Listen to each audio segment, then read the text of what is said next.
Hello and welcome to Eye on Africa. I'm Clarisse Fortuné, and these are the stories making headlines across the continent. They were demanding action against a wave of femicides in Kenya, but hundreds of women were met by tear gas fired by police. At least 3 people were arrested. Uganda's main opposition leader will stay in prison for Christmas. Kizza Besigye's trial has been postponed to next year. He's accused of threatening national security. And to the Gambia, where some residents can't get access to healthcare or to employment just because they were born of Ghanaian parents. We'll take you to this fishing village called Ghana Town. Stop Killing Women, the chants of hundreds of women who took to the streets of Nairobi to protest against femicides and to demand action. But things quickly turned tense when Kenyan police fired tear gas. At least 3 people were arrested, including Amnesty's Kenya's director.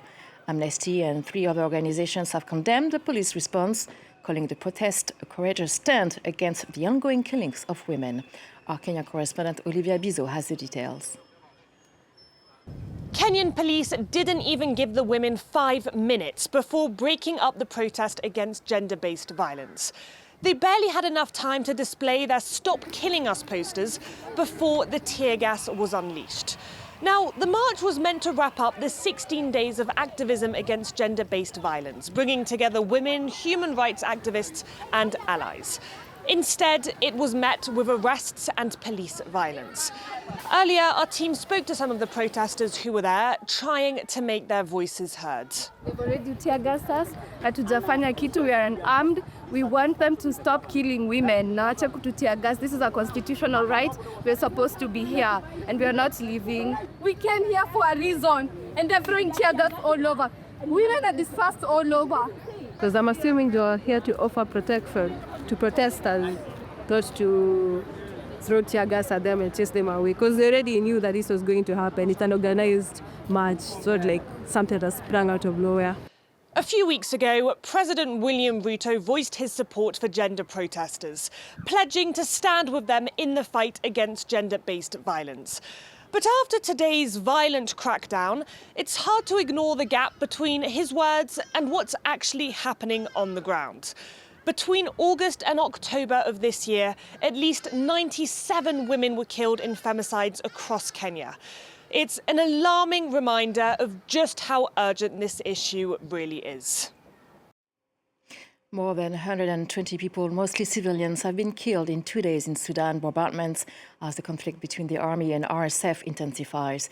The army has stepped up airstrikes in half of the country that the RSF controls, while the RSF has staged raids on villages and intense artillery strikes. Both have targeted densely populated civilian areas.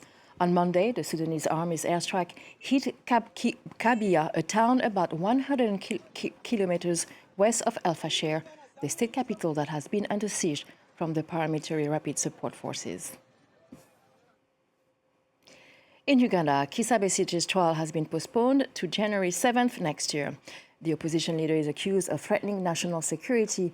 His supporters are demanding his immediate release following his controversial abduction in Kenya last month.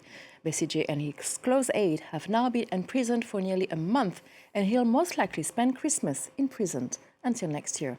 Details from the region, Clement Diroma. Ugandan opposition leader Kizza Besigye was supposed to appear before a military court this Tuesday, but the hearing was postponed because his lead counsel, a former Kenyan Minister of Justice, is not authorized to represent clients in Uganda. Besigye faces charges of threatening national security and illegal possession of firearms. He was arrested by Ugandan agents during a visit to neighboring Kenya in November and has been detained for nearly a month since. A team of 40 lawyers is working on his release, with proceedings now set to resume on January 7th. On Monday, a group of about 10 opposition leaders in Uganda gathered at the National Parliament to call for his release and an end to the trial of civilians in military courts within the country. Besigye's legal team has also filed a lawsuit for extraterritorial abduction against the Kenyan and Ugandan governments at the East African Court of Justice. The World Health Organization chief said that 10 early samples from patients in Democratic Republic of Congo suffering from a mystery illness has tested positive for malaria. An outbreak of what has been dubbed Disease X has killed dozens in the Democratic Republic of Congo. The deaths occurred in the Penzi Health Zone of Kwango Province. Primary symptoms include fever, headache, cough, and difficulty breathing. But Tedros Adhanom Ghebreyesus does not rule out other concurrent diseases.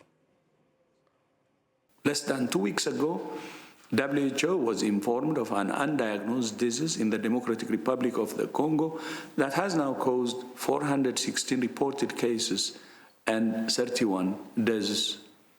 Most of the cases and deaths are in children under 14 years of age in the district of Panzi in the western Kwango province of DRC. Of the 12 initial samples collected, 10 tested positive for malaria, although it's possible that more than one disease is involved. Further samples will be collected and tested to determine the exact cause or causes. Zambia's top court has barred former President Edgar Lungu from standing for re-election in 2026. The Constitutional Court ruled that the politician had already served the maximum 2 terms allowed by law. Lungu was first elected president in January 2015 to serve the remaining 20 months of his predecessor's term. President Michael Sata had died in office in October 2014. Lungu argues that this should not count as he did not serve a full 5-year term. But this candidate was able to reclaim the top seat. Ghana's opposition leader, John Mahama, has won the country's election. He promised a new beginning in spite of the job ahead of him. This election comes amid the worst economic crisis in a generation. Let's listen to the president-elect. The journey is not going to be easy, my brothers and sisters, because the outgoing government has plunged our dear nation into an abyss. However, we are determined to work together with you to build the Ghana we want. I promise you that I will assemble and lead a government that will carry the weight of those hopes and dreams, whether you voted for me or not, because every victory is a victory for the people, all of the people. Ghana's new president-elect there. And from Ghana to the Gambia, where many residents of a coastal fishing village called Ghana Town are stuck in a legal limbo. Though they were born in and grew up in and now live in the Gambia, they have been unable to get citizenship because their parents are from Ghana, which makes it difficult to access healthcare or formal employment, or even to travel. Laurent Bersecher has more on the story. Nestled on the Gambian coastline, this small fishing village is officially known as Ghana Town, a reference to the Ghanaian migrants who settled here in the late 1950s and whose descendants are still waiting to obtain Gambian citizenship. As I said, even you are a Ghanaian born in the Gambia, you are still a foreigner. Just like their elders who arrived over 60 years ago, Ghana Town residents mostly make a living through fishing. Without official documents, it's impossible for them to apply for a job or even to go seek opportunities abroad. I had a scholarship to study in India. Whenever I go to the immigration department, they said I'm a Ghanaian, I'm from Ghana Town. So they deny me from having the passport. Still now I'm here, I couldn't get the passport. In order to obtain Gambian citizenship, one must be born in the country to at least one Gambian parent. This means Ghana Town residents who are also unable to claim Ghanaian passports are essentially stateless and are forced to live on the margins of society. Hoping to tackle the issue, the UN and the Gambia's Commission for Refugees recently carried out a series of interviews in the small fishing village. This assessment is geared towards to establish facts concerning what are some of the challenges they face when it comes to nationality, what are some of the reforms that will be needed in order to address the issue of people of Ghana Town. The Commission will now present its findings and recommendations to Parliament. Among its proposed solutions, reforming nationality requirements to allow Ghanatown residents to obtain Gambian citizenship. Well, not all is doom and gloom.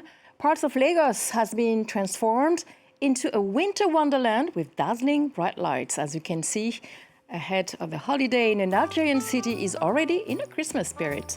The festive illumination to bring a much-needed respite to the residents, a way to forget, even for more little moments, the economic hardships.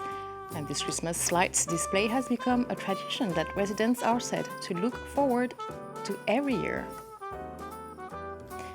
And this festive moment to conclude our edition of Eye on Africa. Thank you for watching and stay tuned to France 24 for more news.